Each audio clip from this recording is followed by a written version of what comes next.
हम बिहार में चुनाव चल रहा है, क्या क्या क्या कह रही है बिहार चुनाव को लेकर? गठबंधन बहुत मजबूती के साथ चुनाव लड़ रहा है और आप देखेंगे कि जब परिणाम आएंगे तो बहुत ही आशाजनक परिणाम होंगे और पूरे देश के लिए मैं समझती हूँ आशाजनक परिणाम आने वाले हैं। स्टार प्रचारकों की सूची महागठबंधन की जारी हुई, जिसमें कुछ लोगों के नाम सुनकर भाजपा वाले टिप्पणी कर रहे हैं कि कुछ चुनिंदा लोगों को ही स्टार प्रचारक बनाया गया। अब मुझे नहीं पता किनको छोड़ा गया किनको बनाया गया है, लेकिन मैं समझती हूँ कि जिनको भी बनाया गया है वो अपना काम अच्छी तरह से। क्या आपकी लोकप्रियता से भाजपा वालों को डर लग रहा है कि एक महिला ने जो मैनपुरी में पैर उखाड़ दिए थे अब बिहार में जाके सुपड़ा साफ करेगी? ऐसा कुछ होने वाला, मतलब इस तरह का जो आप बयान दे रहे हैं और जब बात कर रहे हैं आप अपना तर्क दे रहे हैं, ऐसा कुछ नहीं है।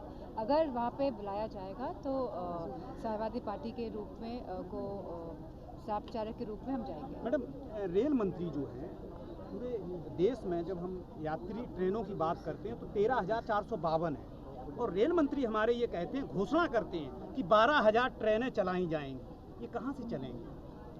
हमने देखा है लगातार किस तरह पूरी रेलवेज की जो व्यवस्था थी भारतीय जनता पार्टी की सरकार आने के बाद बदल गई है। जहाँ रेल बजट इतना बड़ा बजट हुआ करता था, अब रेल बजट ही नहीं आता, संसद में पेश होता है। तो और एक्सीडेंट्स अगर हम देखेंगे रेलवेज में, इतने एक्सीडेंट्स कोई भी और सरकार में नहीं हुए हैं जितनी भारतीय जनता पार्टी की सरकार में हुए हैं। और ऐसे मंत्री हैं जो जिम्मेदारी नहीं लेते अपनी एक्सीडेंट्स की।